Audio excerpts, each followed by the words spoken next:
Graça e paz, igreja. Amém. Estou nervosa. Mas eu acho que todo mundo fica quando chega aqui. Quando saiu a escala, eu nem tinha visto. Quem viu foi o amor. Ele pegou e disse, ele nem me disse, ele tirou um print e mandou para mim. Aí eu abriu, não é verdade não. Aí eu fui lá no grupo, abri umas 3 vezes e olhei para ter certeza, mas era isso mesmo. Amém. Estou nervosa, mas também estou muito alegre, grata a Deus pela confiança, né, que a liderança dos jovens tem por mim, por trazer, porque, na minha opinião, é uma grande responsabilidade trazer a mensagem da noite. E desde o primeiro dia que eu vi lá a escala e tal, aí de noite, quando eu cheguei em casa, eu já fui ler alguma coisa, já estava bem nervosa. Então, eu passei todo o mês de julho pensando graça. Tudo que eu pensava era nisso, eu tentava ver tudo ao meu redor, prestar atenção em tudo para ver o que Deus estava falando comigo, através dessa palavrinha tão pequenininha, mas que diz muito, muito para a gente, né? E quando eu penso em graça, a primeira coisa que vem na minha cabeça é Paulo. Eu não sei vocês, mas eu acho que falar sobre graça é quase que impossível não falar um pouco sobre Paulo. E é sobre a graça de Deus através da vida dele que eu quero falar com vocês nessa noite, que Deus colocou no meu coração. E Paulo, ele foi uma das maiores expressões da graça de Deus e da vivência da graça. Foi ele, na minha opinião, na minha humilde opinião.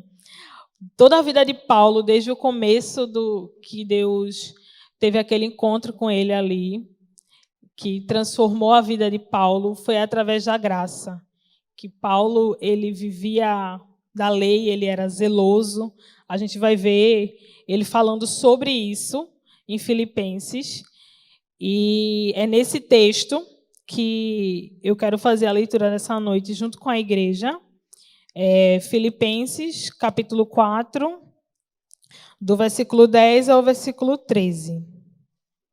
Filipenses, capítulo 4, do 10 ao 13. Essa carta muito belíssima, pequena, porém muito bela, que Paulo escreveu para o povo de Filipe. Vamos lá, a igreja acompanha aí na sua Bíblia. Alegro-me grandemente no Senhor, por terdes finalmente renovado o vosso cuidado para comigo, sobre o qual, na verdade, estáveis atentos, mas vos faltavas ocasião apropriada. Não vos declaro isso por estar necessitado, porquanto aprendi a viver satisfeito sob toda e qualquer circunstância. Sei bem o que é passar necessidade e sei o que é andar com fartura.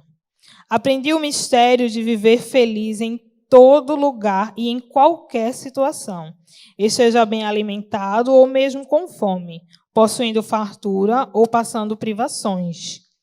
Tudo posso naquele que me fortalece. Amém? Peço que os irmãos curvem a cabeça, vamos fazer uma oração antes de iniciar. Pai querido, eu quero te agradecer por juntos estarmos na tua casa. Nós acabamos de entoar vários hinos a ti em adoração. Fique conosco, continue falando aos nossos corações. Sou apenas uma serva tua. Fale com a tua igreja aquilo que o Senhor necessita e sabe que ela precisa ouvir, Pai. Te agradeço por tudo, em nome de Jesus. Amém. Nessa carta que acabamos de ler, a carta de Paulo, escrevendo para o povo de Filipe, ele estava preso nessa ocasião. Eu procurei vários lugares e não achei ao certo aonde é que Paulo estava preso. Alguns dizem que era em Roma, outros dizem que era em um local que ele pudesse ter, que fosse próximo a Filipe. Então, eu achei que não interessava, já que na Bíblia não tem.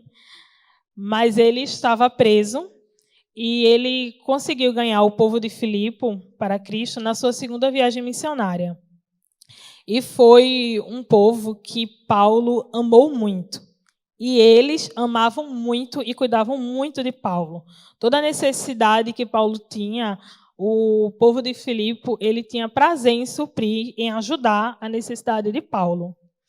No capítulo 3 e no versículo 6 dessa mesma carta, a gente vai ver um pouquinho do tanto que Paulo era quando ele estava longe de Cristo, quando ele ainda não conhecia verdadeiramente a graça de Deus. No capítulo 3 e no versículo 6. Quanto ao zelo, persegui a igreja. Quanto à justiça que há na lei, irrepreensível. Paulo, ele foi extremamente categórico ao zelo da lei. Ele perseguia, ele punia, ele prendia, ele levava o povo até Roma para que fosse punido. Porque, para Paulo, as pessoas tinham que cumprir a lei, tinham que viver sobre a lei. Mas, no caminho de Damasco, a graça de Deus alcançou Paulo. E foi a infinita e maravilhosa graça de Deus na vida de Paulo que hoje a gente tem um prazer de ter essa carta de Filipenses. Talvez a gente não tivesse lendo ela hoje através dos olhos, através das escritas de Paulo. Poderia ter sido outra. Mas Deus conhecia o coração de Paulo e sabia que ele seria fiel em levar o evangelho de Cristo. Os momentos em que eu mais percebo assim, a graça de Deus na vida de Paulo é quando ele está passando e enfrentando dificuldades. Principalmente quando ele está preso. Existem vários relatos de quando uma pessoa ela é presa, ela fica triste, ela fica depressiva, ela fica acanhada. Mas, quando a gente lê Filipenses, a gente vê que não é o caso de Paulo. Paulo, ele escreve a carta aos Filipenses para exortar, animar, encorajar o povo de Filipe. Ele escreve para que o povo tenha alegria, que o povo tenha ânimo. Ele exorta o povo, olha, a graça de Deus nos alcançou. Alegrem-se, sejam felizes, orem, busquem a Deus, perseverem na fé. Isso é a carta de Filipenses. E Paulo estava preso. Ele tinha motivos para poder ficar triste, angustiado, em depressão, mas ele não ficava dessa forma.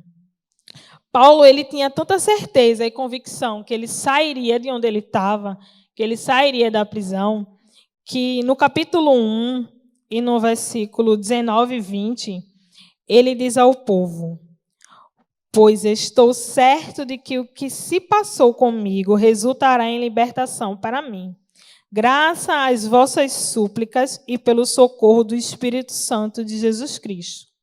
Aguardo com ansiedade e grande esperança que em nada serei decepcionado. Pelo contrário, com toda a intrepidez, tanto agora como em todos os dias, Cristo será engrandecido no meu corpo, será durante a vida ou mesmo na hora da morte. A fé que ele tinha em Cristo era tão grande que ele tinha certeza que ele iria sair dali. E que pelo fato dele ter sido preso através do evangelho de Cristo, o evangelho iria crescer mais e mais. Paulo, escrevendo essa carta, ele estava experimentando a superabundante graça de Deus, através da fé que ele tinha em Cristo Jesus. Que ele tinha tanta fé que Deus estava usando a vida dele, que mesmo naquele momento de provação, de dificuldade, Deus iria livrar ele dali, e o evangelho iria crescer mais e mais através dele, através desse momento em que ele passou.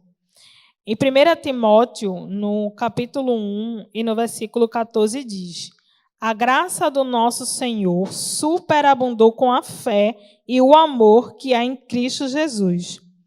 Os momentos em que a gente mais experimenta a superabundante graça de Deus é quando a gente enfrenta dificuldades. Dificuldades que para a gente é impossível passar. É dificuldades que vai além do que a gente pode suportar. É nesses momentos em que a gente experimenta a abundante graça de Deus. É nesses momentos que a gente sente que Deus está cada vez mais e mais pertinho da gente. É quando a gente sente que a mão de Deus se estende e nos guia pelo caminho. Porque se fosse pela gente, a gente parava, a gente ficaria triste ou até mesmo em depressão. Mas a graça que Deus nos dá através de Cristo Jesus, ela nos encoraja a perseverar na fé. É naquele dia em que o choro ele dura uma noite inteira, que a dor ela chega a transbordar no nosso coração.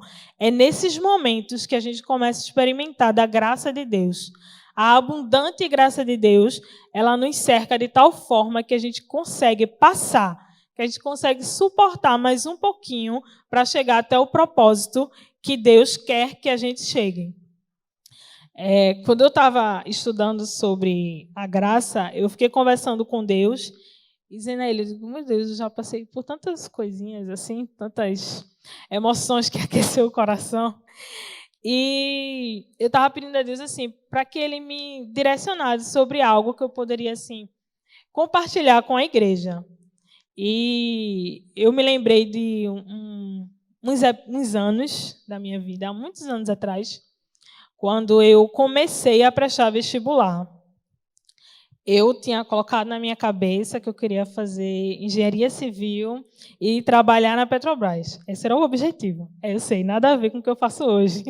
Mas eu queria isso a todo custo. E eu estudava, não era pouco.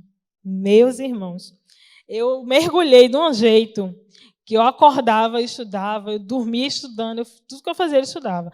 Passava horas sentado estudando. E isso foi passando os anos.